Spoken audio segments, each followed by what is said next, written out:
maanta oo talaado ah 19 bisha Juun 2018 waxaan halkan xarunta Villa Hargeysa ee gudoonka iyo gudiyada golaha shacabka aan ku qabanaynaa waxa weeye war-saxaafadeed aan uga hadlayno habdhaqanka ciidamada AMISOM ee ku sugan dalka Soomaaliya gaar ahaan caasimadda Jamhuuriyadda Federaalka ee Soomaaliya waxa ay ku sifoobeen AMISOM ama ka muuqata isbedel ku yimid dhaqankii ay kula dhaqmi jireen madaxda mas'uuliyiinta ha ahaato aqalka sare ha ahaato golaha shacabka xildhibaanada iyo senatarada iyo dhammaan shacabka Soomaaliyeed oo ay ka muuqato dabacsanaan oo ah xagga ka amar qaadashada ama la shaqaynta hay'adaha dastuuriga ah waxaa noo muuqata in ay gaabis ku jirto wada shaqaynta ay la leeyihiin gudiyada ku shaqada leh difaaca iyo amniga ee golaha shacabka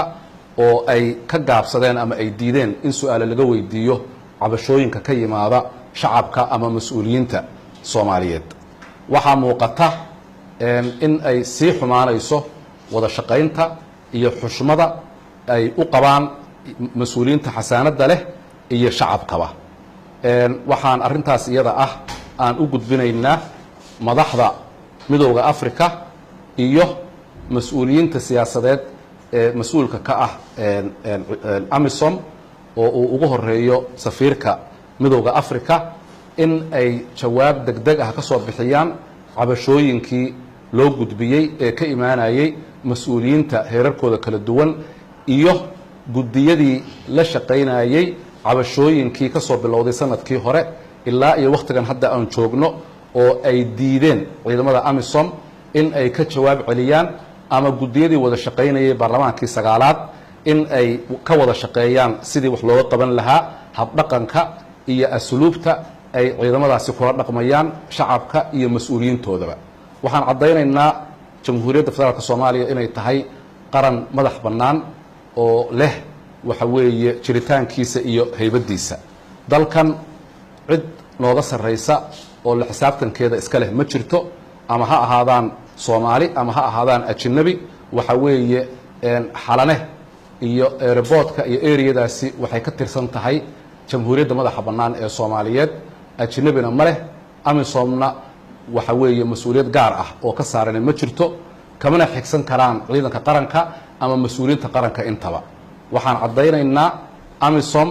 iyo mas'uuliyiintooda midowga Afrika ahba inay u hoggaansamaan sharciga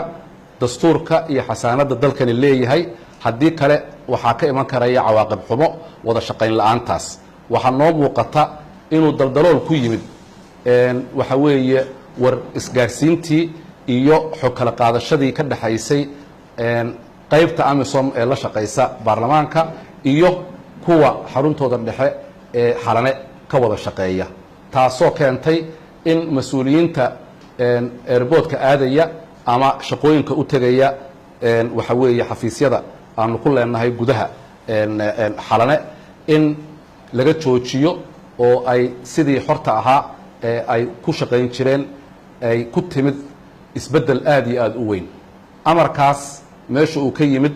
in ay African Unionku midowga Afrika iyo AMISOM ay u cadeeyaan golaha shacabka ayaa si degdeg ah loogu baahan yahay waxaa sidoo kale jawaab celin rasmi ah aanu uga baahannahay waxa weeye mandate-kooda oo ku saabsanaa inaanu la xisaabtankooda anagu leenahay iyo in guddiga difaaca oo gudoomiyahooda uu fadhiyo garabkayga midig iyo guddiga amniga oo uu fadhiyo gudoomiyahoodu garabkayga bidix oo ay waxa weeye wada shaqayn iyo isla xisaabtan ka dhaxayn jirtay waxa ku dhacay isla xisaabtankaas iyo amarada ay ku shaqaynayaan ee ka hor istaagay ama ay ku diideen in wax laga weydiiyo habdhaqankooda iyo ka jawaab celinta cabashooyinkooda arintaas waxaanu u jeedinaynaa inay jawaab degdeg ah ka bixiyaan wada shaqayn iyo isla xisaabtan ka aanu ku leenahayna in ay u hoggaansamaan arrinkaas ayaan doonaynay inaan la qaybsanno shacabka Soomaaliyeed baaqaasna aan cod dheer ugu jeedinno midowga Afrika iyo mas'uuliyiinta ciidanka AMISOM in ay u hoggaansamaan sharciga dalkani leeyahay iyo sareynta dastuurka arrinkaas ayaan doonaynay inaan ogeysiino labada guddi ee arrintaas u xilsaaranna waxaan faraynaa inay dabagal ku sameeyaan oo ay jawaab celin degdeg ah ay ku soo celiyaan guddoonka golaha shacabka wixii ay arrintaas kala kulmaan waxaanna jeedin doonnaa hadduu ilaahay yidhaahdo haddii ay wada shaqayn la'aantani ay sii socoto